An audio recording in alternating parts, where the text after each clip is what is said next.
suggested alternatives for our consideration, but they did not. I'm disappointed that the Chinese authorities have not responded appropriately to our sincere efforts to implement the principle of meaningful national regional autonomy for all Tibetans, as set forth in the Constitution of the People's Republic of China. Quite apart from the current process of Sino-Tibetan dialogue, having achieved no concrete results, there has been a brutal crackdown on the Tibetan protests that have shaken the whole of Tibet since March last year. Therefore, in order to solicit public opinion as to what future course of action we should take, the special meeting of Tibetan exiles was convened in November 2008. Efforts were made to collect suggestions as far as possible from the Tibetans in Tibet as well. The outcome of this whole process was that a majority of Tibetans strongly supported the continuation of the Middle Way policy. Therefore, we are now pursuing this policy with greater confidence and will continue our efforts towards achieving a meaningful national regional autonomy for all Tibetans. From time immemorial, the Tibetan and Chinese peoples have been neighbors. In future too, we will have to live together. Therefore, it is most important for us to coexist in friendship with each other. Since the occupation of Tibet, the Communist China has been publishing distorted propaganda about Tibet and its people. Consequently, there are, among the Chinese populace, very few people who have a true understanding about Tibet. It is in fact very difficult for them to find the truth.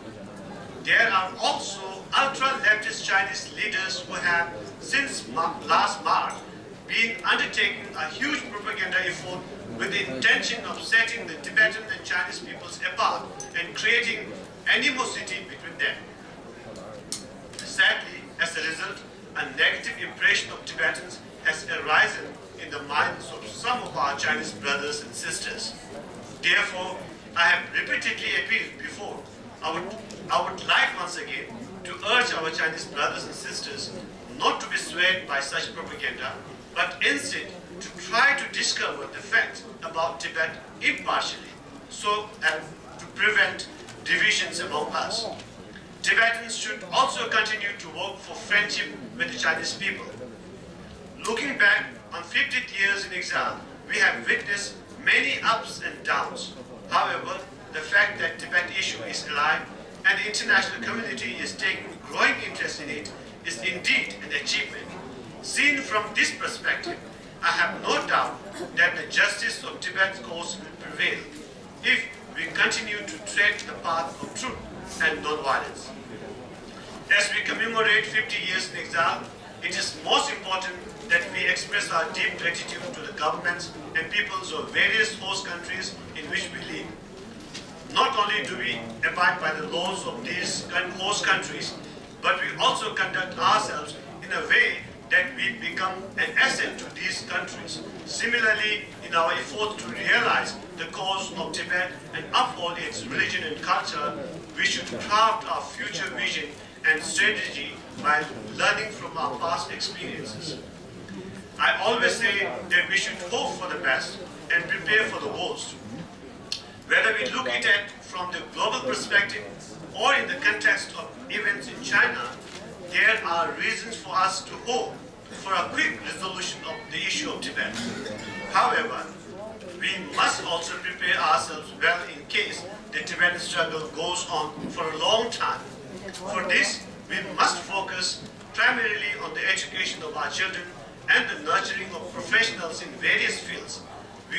We should also raise awareness about the environment and health and improve understanding and practice of non-violent methods among the general Tibetan population. I would like to take this opportunity to express my heartfelt gratitude to the leaders and people of India, as well as its central and state governments, who, despite whatever problems and obstacles they face, have provided invaluable support and assistance over the past 50 years to the Tibetans in exile. Their kindness and generosity are immeasurable. I would also like to express my gratitude to the leaders, governments, and people of the international community, as well as various different support groups for their unstinting support. May all sentient beings live in peace and happiness. The Dalai Lama. Thank you very much.